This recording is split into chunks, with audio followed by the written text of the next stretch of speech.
दोस्तों, आज हम आपको एक ऐसे वहशी दरिंदे के बारे में बताने जा रहे हैं जिसने लोगों की रक्षा करने के लिए शपथ ली थी, लेकिन किसी को क्या पता था कि वो वर्दी के रूप में रक्षक नहीं बल्कि एक भक्षक है।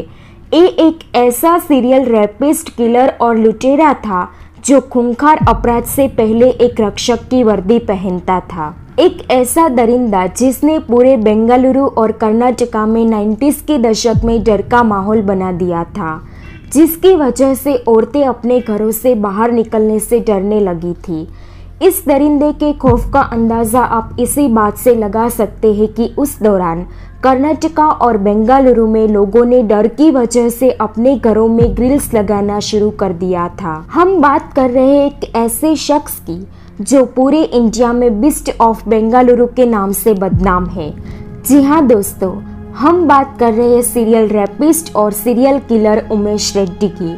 बी इनविंसिबल की वीडियो में एक बार फिर से आपका स्वागत है। दोस्तों, उमेश रेड्डी का जन्म 1969 में कर्नाटका के चित्रदुर्ग जिले के एक गांव बसप्पा मालिगे में हुआ था। बचपन से ही उमेश छोटी मोटी चोरियां किया करता था, जैसे कि खेतों से धान चुराना, रात को लोगों की बकरियां चुराकर उसे बेच देना, यहाँ तक कि स्कूल में दूसरे बच्चों की स्टेशनरी चुराना, स्पेशली गर्ल्स की। उमेश के पिता अल्कोहलिक थे और उन्होंने कभी उमेश को बचपन में गलत काम करने पर कोई सजा नहीं दी, ना ही उसे रोका। शायद इसी वजह से उमेश को और क्राइम करने की हिम्मत मिलती होगी। साल 1995 में उमेश का सिलेक्शन सीआरपीएफ में हो गया और उसकी पोस्टिंग जम्मू कश्मीर में एक कमांडर के घर पर एज गार्ड हुई। लेकिन उमेश ने उसी कमांडर की बेटी का रेप करने की कोशिश की। एज पर रिकॉर्ड ये उसका पहला फीमेल असॉल्ट था। इसके बाद पुलिस ने उसे अरेस्ट किया, लेकिन उमेश बड़ी आसानी से पुलिस की कस्टडी से भाग गया और कर्नाटका आ गया। इसके बाद शुरू हुआ क्राइम और रेप का खतरनाक सिलसिला, जिसने लोगों के मन में खौफ का माहौल बना दिया।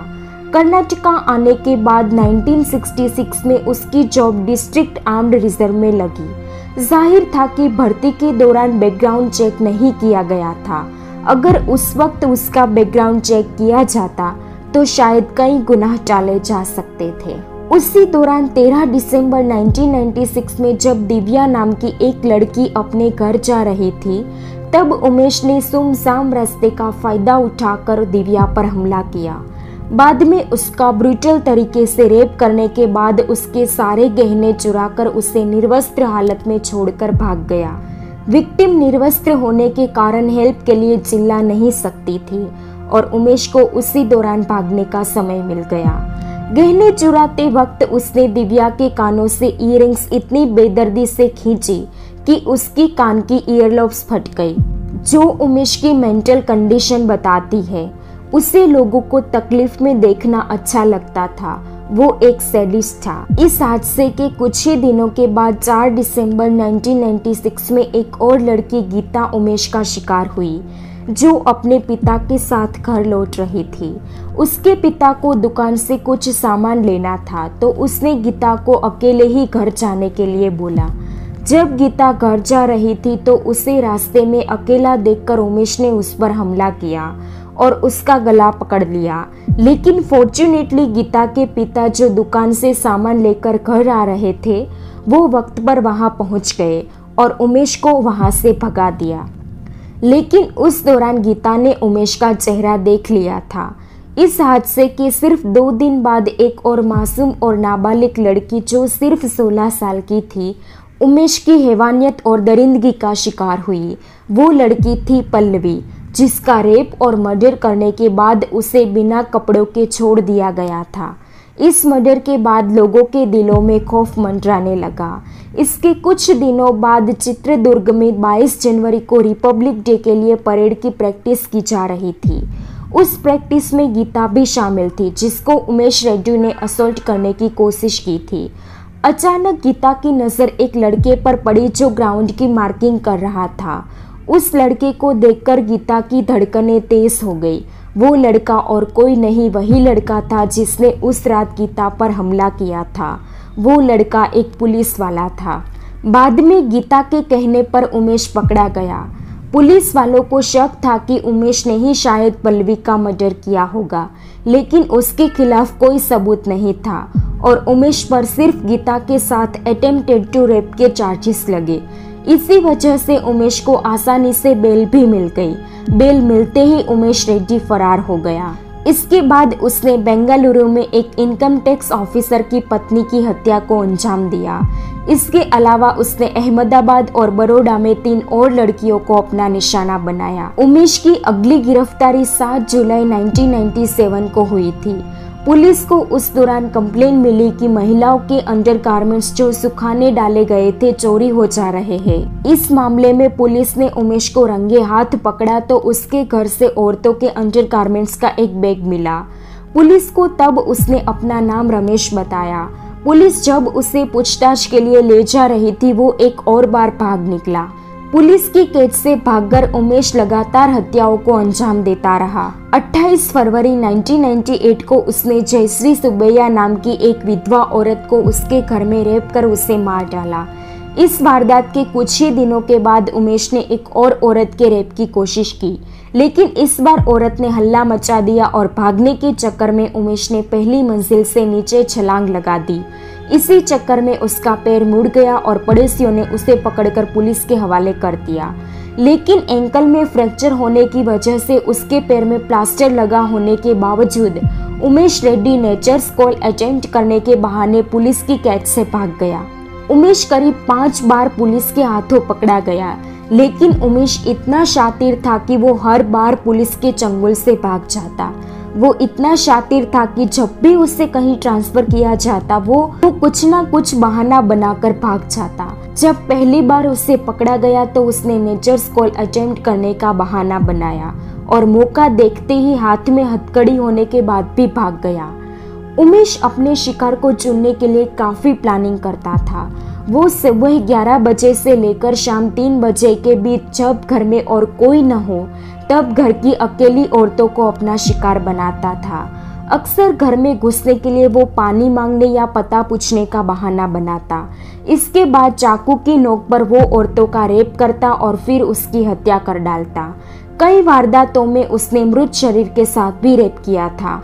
पुलिस में काम करते हुए उमेश को पुलिस के तौर तरीकों का अंदाजा हो गया था, इसलिए हत्या करने के बाद वो औरतों के सेवर लेकर भाग जाता ताकि ऐसा लगे कि हत्या लूट के इरादे से की गई है, जैसा कि अधिकतर सीरियल किलर करते हैं। हत्या के बाद वो एक निशानी भी अपने साथ लेकर जाता, यानी मृत महिला के अंडरगारमेंट्स।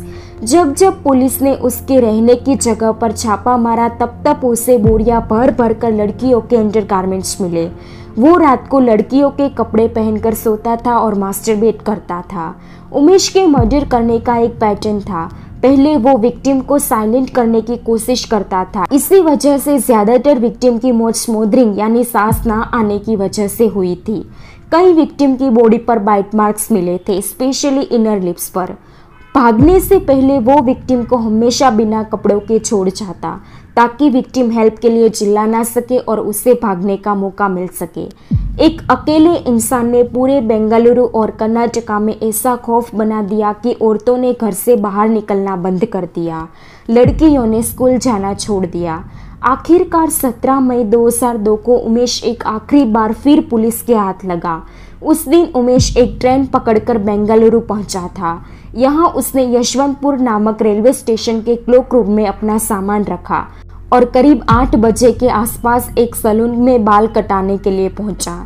उमेश को अपने आप पर इतना कॉन्फिडेंस था कि उमेश जिस सैलून में गया था वो सैलून पुलिस स्टेशन के सामने ही पड़ता था, लेकिन इसी ओवर कॉन्फिडेंस के चलते उमेश पकड़ा गया। इस दौरान एक ऑटो रिक्शा ड्राइवर ने अखबार में उसकी तस्वीर देख उसे पहचान लिया और तुरंत पुलिस को इत्तिला कर दी। इस बीच उमेश सैलून से निकलकर वापस रेलवे स्टेशन की ओर बढ़ा, जहां पुलिस ने उसे गिरफ्तार कर लिया। ये उमेश की आखिरी गिरफ्तारी थी। स्टेशन में जब उमेश का सामान खंगाला गया तो वहां से पुलिस को औरतों के अंडरगारमेंट्स मिले। इसके अलावा उसके बैग से साड़ी, ब्लाउज सहित औरतों के और भी कपड़े मिले। बाद में पुलिस ने खुलासा किया कि उमेश एक क्रॉस ड्रेसर है, यानी ऐसा व्यक्ति जो विपरीत लिंग के कपड़े पहनना पसंद करता है। उमेश पर कुल 18 महिलाओं की हत्या का इल्जाम था, लेकिन इनमें से सिर्फ 9 मामलों में उसे सजा हो पाई। बाकी मामलों में पुलिस के पास पर्याप्त सबूत नहीं थे।